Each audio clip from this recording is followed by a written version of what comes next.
అదే RTV app వార్తల్ని క్షణాల్లో చదివే అవకాశం ఉంటుంది. ఒక న్యూస్ పేపర్, ఒక టెలివిజన్ ఛానల్ మీ చేతుల్లో ఎప్పుడూ ఉంటాయి.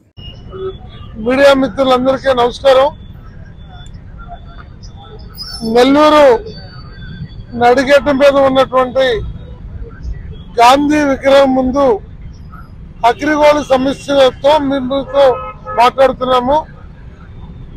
అగ్రిగోల్డ్ కంపెనీ తెల్ల జెండా ఊపి 32 లక్షల మందిని నిలువు దోపిడీ చేసి 11వ సంవత్సరానికి వచ్చింది. మొదట్లో టీడీపీ ప్రభుత్వం ఉంది, తర్వాత వైసీపీ ప్రభుత్వం ఉంది, ఈనాడు మళ్ళా టీడీపీ ప్రభుత్వం వచ్చింది.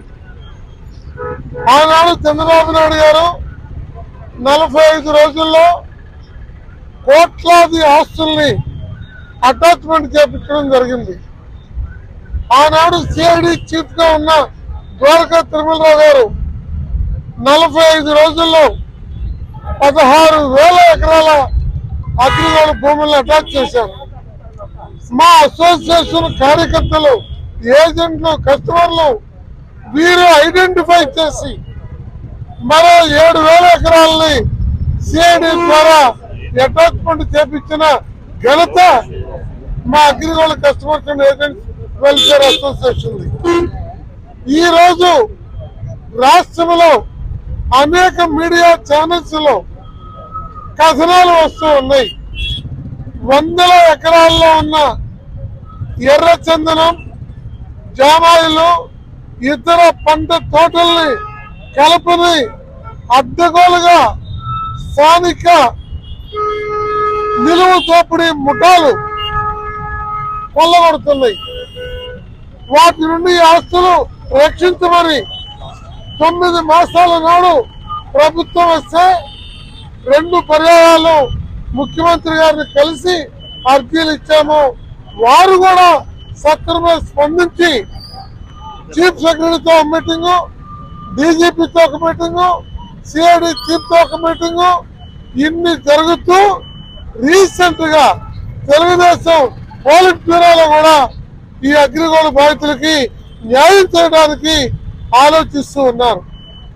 మరోవైపున కలిగిరిలో కానీ, లేకపోతే వరికుంటలో కానీ, ఆత్మకూరులో కానీ, పామూరులో కానీ, కనిగిరిలో కానీ 1000 ఎకరాల అగ్రిగోల్డ్ కంపెనీ భూముల్లో ఉన్న పంటని సొంత చేలో నరుక్కున్న విధంగా వందల మంది కూలీలను పెట్టి, మిషన్లు పెట్టి, తోట తీసేదానికి కూడా మిషన్లు పెట్టి 20 టన్నులు 30 టన్నులు లారీలను పెట్టి లోడ్ చేస్తూ ఉంటే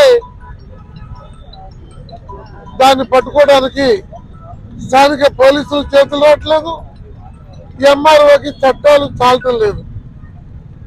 ఏదో చెప్తుంటారే, అందరూ శ్రీ వైష్ణవులే, కానీ చేపల పుట్టులోని చేపలు మాత్రం కనపడకుండా పోయినాయి అన్న చందంగా ఉంది.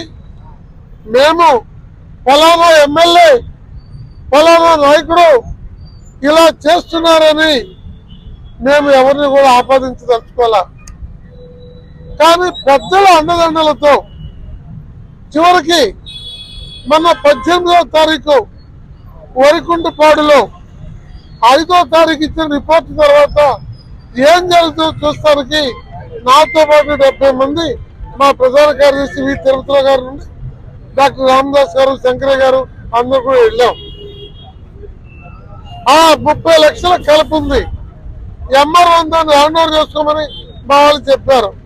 కానీ ఎంఆర్ఓ ఏమంటాడు, మా విఆర్ఓని పంపాను, అలా కలపలేదు, మిషన్ లేవు, కొట్టేవాళ్ళు లేరు, ఎవరు లేరండి అంటాడు. అది నచ్చనతలాడుతూ మాట్లాడుతుంటాడు. అది కనుక అలా చెప్పకపోతే ఉద్యోగం ఉండదనే భయంతో ఎస్ఐ వచ్చాడు. మేమందరం వెనక్కి వచ్చేసాం.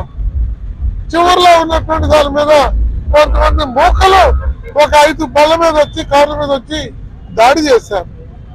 వాళ్ళు దాడి చేస్తుంటే ఎస్ఐ మా వాళ్ళని ఎనుగురికి వెళ్ళండి, మీ దండం పడతా, నాకు మ్యాన్ పవర్ లేదు అంటే ముందుగా ఎస్ఐకి చెప్పి మేము వస్తున్నామని చెప్పి అంతకుముందు ఆయనకు విషయం తెలిసి నడి రోడ్డు మీద నరుకెళ్తూ ఉంటే మరి అలాంటి పోలీస్ అధికారి వారు ధర్మమా అని నేను అడుగుతున్నాను. దీని మీద మళ్ళా అవాకులు చవాకులు సోషల్ మీడియాలో పేలుతున్నారు. ఏదైనా పార్టీలో అంతర్గత గొడవలు ఉంటే మాకు సంబంధం లేదు. మేము కోరేది ఆ దాడి చేసిన వాళ్ళని వెంటనే అరెస్ట్ చేయండి. మాకు ఈ ప్రభుత్వం మీద గౌరవం ఉంది.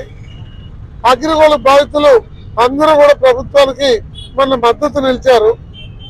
అలాగే తెలుగుదేశం జనసేన మేనిఫెస్టోలో కూడా అగ్రిగోల్డ్ సమస్యని ఆస్తులమ్మి బాధితులకు డబ్బులు ఇస్తామని మేనిఫెస్టో కూడా పెట్టారు. అలాంటి నమ్మకం ఉన్నటువంటి ఈ అగ్రిగోల్డ్ అసోసియేషన్ వాస్తవ పరిస్థితి చూస్తానికి వెళ్తేనే దాడి చేస్తే ఆ దాడి చేసిన వాళ్ళని 18వ తారీఖు నుండి ఈ రోజు వరకు ఐడెంటిఫై చేయలేదు, అరెస్ట్ చేయలేదు అంటే ఆ దుండగులు ఎంత పలుకుబడి గల వాళ్ళై ఉండాలి. కాబట్టి పార్టీలకి రాజకీయాలకి సంబంధం లేని విషయంగా దీన్ని మనం చూసి మనం ఇది చేయాలని చెప్పి ఈరోజు మేము కలెక్టర్ గారికి ఎస్పీ గారికి మేము మెమోరాండము ఇవ్వబోతున్నాం. అలాగే మరొక విషయం కూడా ఉంది. మా వాళ్ళు చాలా నిరుపేదలు, నందలగుంట పక్కన ఉన్న గిరిజనులు దాదాపు 40 సంవత్సరాలుగా ఆడ ఉంటుంటే వారి పక్కన శ్మశానం ఉంటే ఆ శ్మశానాన్ని ఆడ ఖాళీ చేపించాలని చెప్పి ఆ పక్కన ఎవరో డబ్బును ఒకైనా హాస్పిటల్ కడుతుంటే దాన్ని ఖాళీ చేపించమంటున్నారు. కలెక్టర్ గారు అర్జెంటుగా సర్వే చేసి వాళ్ళకి ఎలా చేయమని చెప్పారు.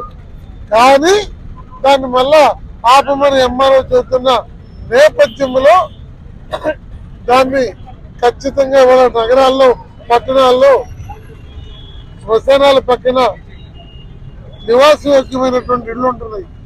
అందువల్ల అదేమీ కాదు. కాబట్టి అది చేయాలని చెప్పి కోరుతూ ఇప్పుడు మా రాష్ట్ర ప్రధాన కార్యదర్శి తిరుపతిరావు గారు.